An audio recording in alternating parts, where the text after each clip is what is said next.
Accident हुआ उसमें मेरी बहन थी। अ, और हमको रात में कॉल आया था, उसी के मोबाइल से आया था, उसके फ्रेंड्स ने किया था जो उसके साथ थे। तो जैसे आया कॉल वैसे ही हम पुणे के लिए निकल गए।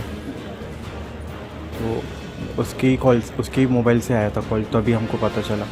क्या बताया था फ्रेंड्स ने, कॉल पर क्या बात है? वो तो यही बोल रहे थे, उन्होंने डायरेक्टली एकदम वो नहीं किया।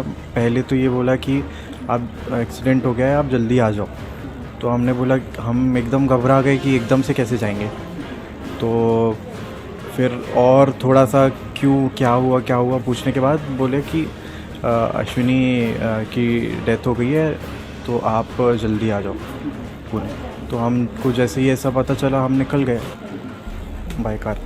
वहाँ जाकर आपने क्या देखा, क्या था? वहाँ पर तो एक तो हमारी फ़्लाइट्स वगैरह डिले हो गई थी, तो उसकी वजह से टाइम हो गया। तो उसकी वजह से पीएम में टाइम हो गया। तो जैसे ही हम हॉस्पिटल पहुँचे उसके बाद सब फॉर्मेलिटीज़ करके पीएम पे गई बॉडी। उसमें भी बहुत आई थिंक, क्योंकि बॉडीज़ ज़्यादा थी पुणे में, ये हॉस्पिटल में एक ही शायद पीएम का है डिपार्टमेंट। तो उसमें हमको कुछ 5-6 घंटे लग गए थे। तो वहाँ से फिर हम बॉडी लेके डायरेक्ट जबलपुर आ गए बाय एम्बुलेंस। आपकी बहन क्या किया था, आपकी तो कब से पुणे पर है? पुणे में तो उसने अपना ग्रेजुएशन बीटेक जो है वो वहाँ से किया। फिर उसकी वहीं से जॉब लग गई थी। तो कोरोना के टाइम से फिर वर्क फ्रॉम होम था, और अभी रिसेंटली गई थी वो, 4 महीने हुए थे, 5 महीने हुए थे उसको पुणे शिफ्ट हुए। पुणे कब से रह रही थी पुणे में, जबलपुर कब आना हुआ था? पुणे लगभग 6 साल से उसका ग्रेजुएशन और ऑफिस चल रहा था, 6 साल से पुणे में।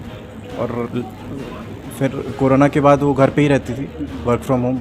अभी रिसेंटली गई थी वो जनवरी में पुणे। हादसा क्या हुआ था, क्या पता चला? हादसा तो हमको अभी, मतलब जब एक्सीडेंट हुआ तो यही पता था कि एक स्पीड में आई कार, उसने डैश मारा, उसकी वजह से उसको हेड इंजरी हुई और ऑन द स्पॉट डेथ हो गई। मगर फिर उसके बाद पता चला कि वो बहुत ज़्यादा स्पीड में कार चला रहा था, और वो पोर्शे कार थी, जो सुपर कार है। तो सुपर कार आप एक बिज़ी रोड में कैसे चला सकते हैं 200 की स्पीड में, और वो भी बिना नंबर प्लेट की। ऊपर से आप ड्रिंक एंड ड्राइव कर रहे हैं, ऊपर से आप माइनर भी हैं। तो ये सब हमको पता चला फिर उसके बाद। सिर्फ कोर्ट का रिएक्शन दिया है था उसे बड़ी करने? भरी तो नहीं करना चाहिए, आपको सब पता होने के बाद आप कर रहे हो, तो उसमें इनोसेंस की कोई पॉसिबिलिटी नहीं है। 0% इनोसेंस है उसमें, उसको सब पता होने के बाद उसने किया है। तो वही लास्ट टाइम आपकी बहन से कब बात हुई थी और क्या बात हुई थी, क्या बताया था? पिछले दिन ही हुई थी, 17 को ही हुई थी बात। वही उसने बताया था कि रात में हम मेरी फ्रेंड आई है इंदौर से, उसके साथ डिनर पे जाएंगे, बस इतना बताया था उसने। हादसे के समय क्या उसकी सहेली भी थी जब डिनर में जा रहे थे? हाँ, उन लोग फ्रेंड्स थे, फ्रेंड्स के साथ ग्रुप गया था पूरा।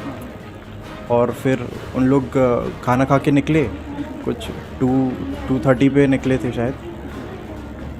तो ये अपने फ्रेंड के साथ पहले निकल गई, क्योंकि इनकी बाइक बाहर ही रखी हुई थी शायद, और बाकी की पार्किंग में रखी हुई थी। तो ये पहले निकल गई, इन्होंने यू टर्न मारा और पीछे से ही कार ने आके डैश मारा। फिर ये कोई पहले दूसरे के बच्चे ने नहीं किया है ना, कि कार चला ली और ठोक दी।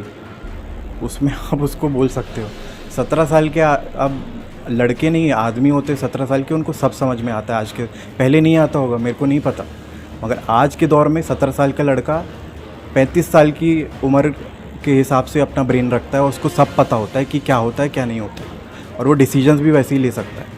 अब इनके डिसीजंस पता नहीं कैसे, और इनके माँ बाप के डिसीजंस पता नहीं मुझे कैसे हैं। सज़ा तो होनी चाहिए, और कानूनन जो भी कार्रवाई होनी चाहिए सही तरीके से, मैं यही चाहता हूँ। कम उम्र में गाड़ी नहीं देना चाहिए, चाहे कितनी भी कुछ भी हो, नहीं देना चाहिए। आपके पास कितना पैसा है, क्या आपके साथ भी हादसा हो सकता है।